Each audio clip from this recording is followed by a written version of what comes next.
Hi guys, Olive here today to recommend some fiction and nonfiction matchups. Before I even started this booktube channel, I made a discovery.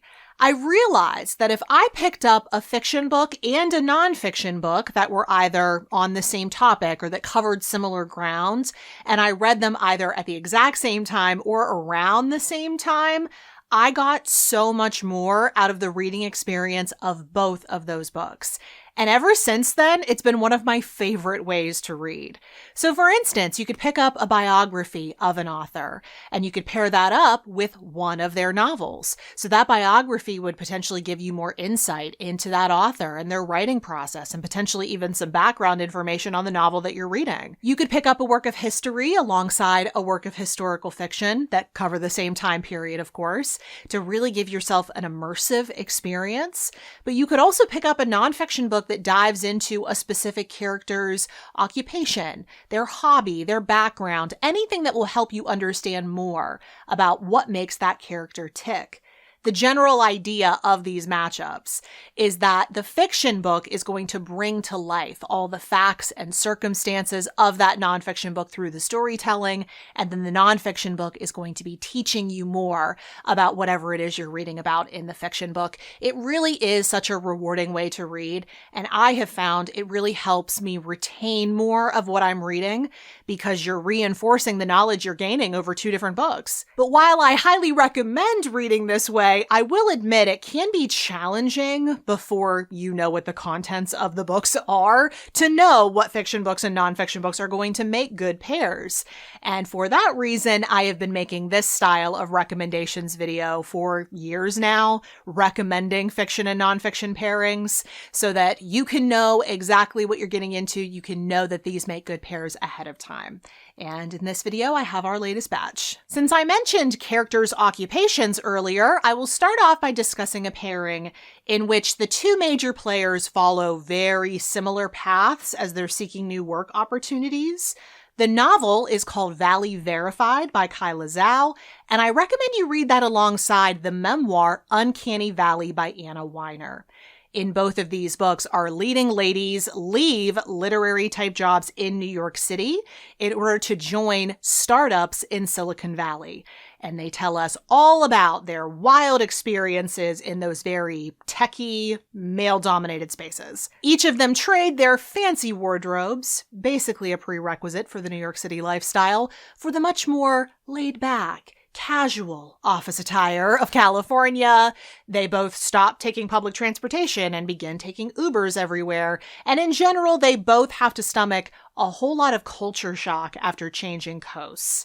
Of course, Valley Verified is a lot more laid back, but I was really surprised just how similar these two are and how well they work together to give you a sense of what it would be like to make this intense life and career transition. My second pairing has to do with a similarity in professions as well, because the main character of a mystery/romance book called At Loggerheads by Kristen Ness is a sea turtle scientist named Brooke. She works at an aquarium on this barrier island off the coast of South Carolina, and she also volunteers with an organization that keeps an eye on the nesting behavior of their local loggerhead turtles. Well, the events of this novel begin when not only is there a murder on this island, but also this ongoing mystery that she had been dealing with prior to the events of the novel of missing loggerhead turtles comes to a head when a dead loggerhead turtle is discovered on the beach on the exact same day as the murder. Because of the protagonist's work with sea turtles, I think it would be really fun to read on loggerheads alongside My Life with Sea Turtles, a marine biologist's quest to protect one of the most ancient animals on Earth by Christine Figuener. Just like the main character of the novel, Christine Figuener studied marine biology and then focused her attention on sea turtles in particular. And in this memoir, she discusses her life journey to get to this career, but also she talks a ton about the sea turtles themselves. She does talk about loggerheads, the turtle of note in the novel, but she also talks about the general nesting behavior of sea turtles, which is of particular interest to Brooke in At Loggerheads. I have found with disappointing frequency in novels that characters will sometimes be given a really cool career. We're told that they have this really interesting career, but then it goes on to be sparsely mentioned, and it rarely has anything to do with the events that take place in the novel. I think sometimes authors want us to know that a character does something really interesting, but they use it as window dressing, just as a little bit of extra color for the characters, but they don't actually want to use it in the novel. They don't want to bring us inside of this character's day-to-day life in their career. But that's not the case in At Loggerheads. Sea turtles are the majority of Brooke's life. She is so passionate about what she does.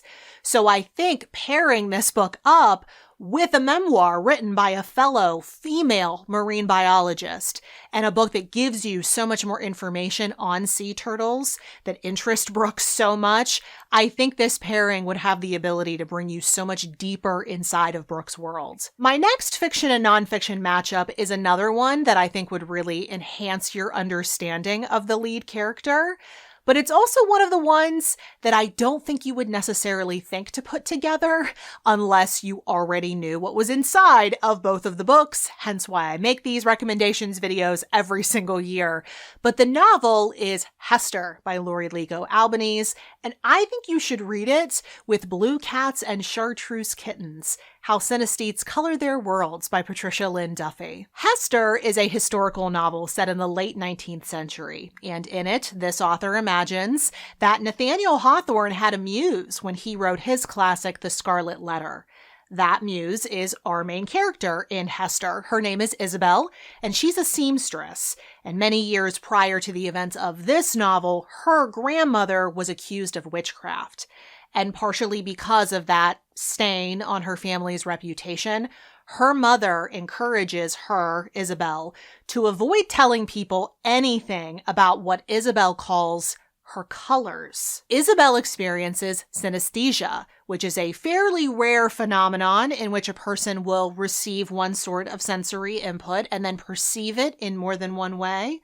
There are different types of it, but Isabel has, I would say, one of the most common forms of it in that when she sees letters, she sees colors. Each different letter for her is a different color, and then also for Isabel, when she hears sounds, she sees colors. Lori Lego Albanese does such a fantastic job in the novel of describing what Isabel sees, describing what she experiences, talking about what makes her different. But Blue Cats and Chartreuse Kittens will give you a much deeper understanding of what it's like to be a synesthete because it was written by one. Patricia Lynn Duffy has a very similar kind of synesthesia that Isabel does, and she also participated in countless research studies trying to help scientists understand more about what's going on inside the brain of a synesthete. But most valuably in the nonfiction book, she talks about what it's like to be one. Not just about what she sees. She talks about that a lot, of course, and it's very interesting, but also about what it's like socially to be a synesthete. Because as a synesthete, your world is very singular. Your perceptions are your own. The colors you see are unique to you. Now, in this book, she does talk about how there are some commonalities amongst synesthetes where people tend to see similar colors, similar shades of different colors when seeing specific letters. So they do have that in common, but each synesthete does have their own particular colors for different letters. They see all different things.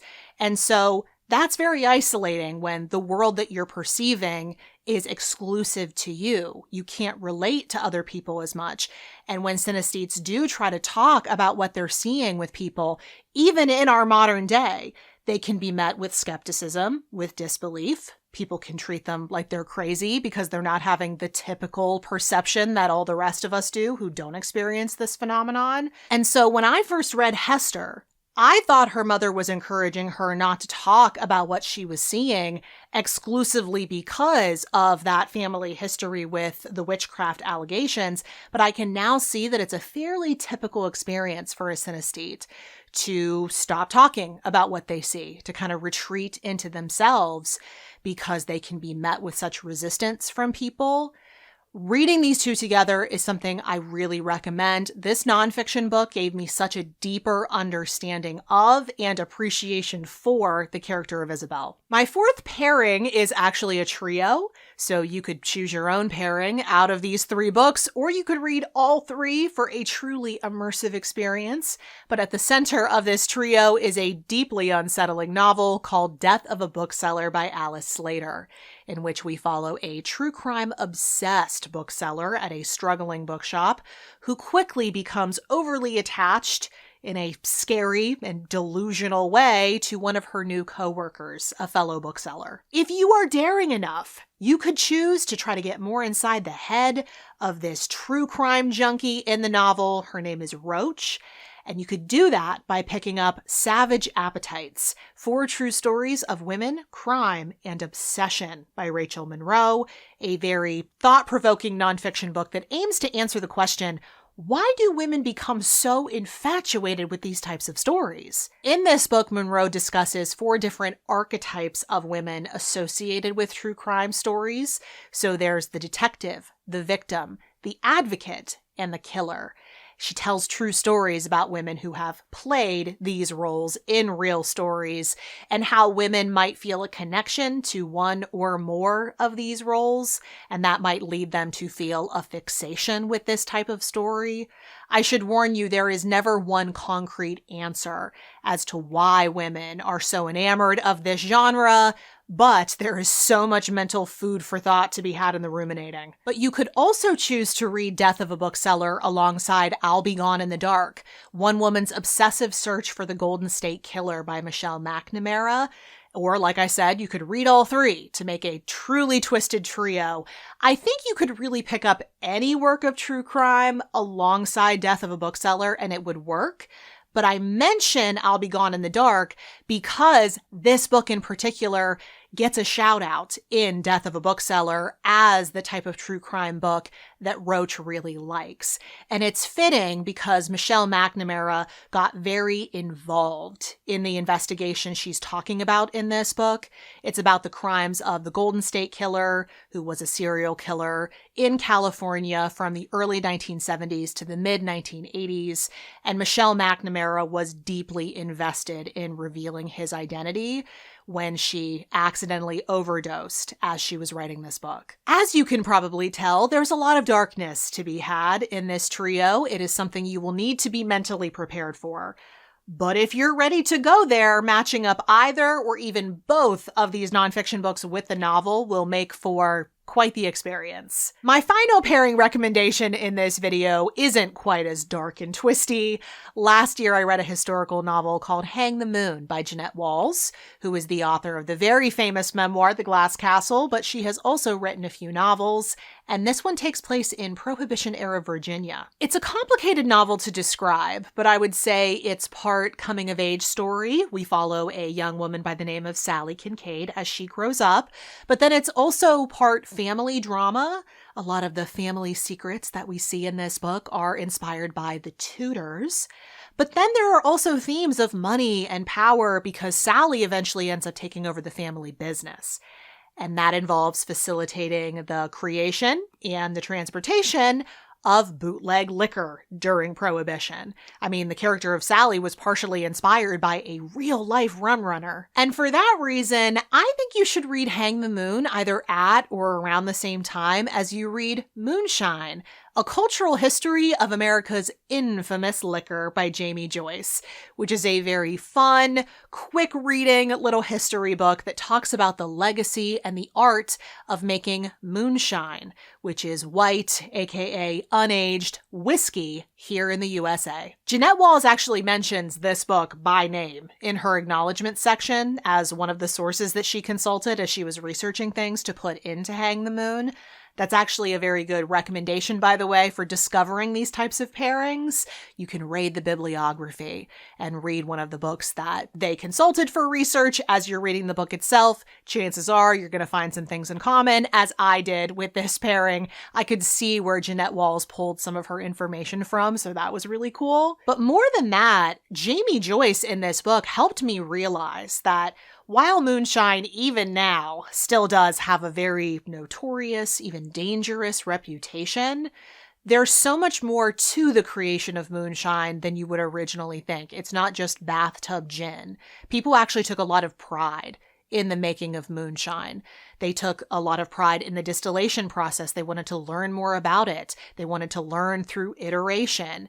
They really were these creative people making the highest quality product that they could, so much so that making moonshine became as much of a folk art as it was a means to an end, the end being getting drunk. So reading this nonfiction book helped me develop so much of a deeper appreciation for the region in which Hang the Moon is set, and I think if you try out this pairing, it could potentially do the same for you. So those were my latest fiction and nonfiction pairing suggestions, but as I have been insinuating throughout this entire video, this is far from the first video of its kind. I've actually made 8 others like it in the past, all of which I have compiled in a playlist that I will link for you below and up in the cards if you want even more matchups like these. All the books I spoke about today will be listed and linked for you in the description box below for your clicking convenience, and at the very bottom of the exact same description box, you will also see links to everywhere you can find me around the internets. So Goodreads, Instagram, the Storygraph, all the places I'm the most active, if you want to keep up with what I'm reading and doing right now. Thanks so much for watching. I hope you're having a wonderful day, and I will see you in the next video. Bye!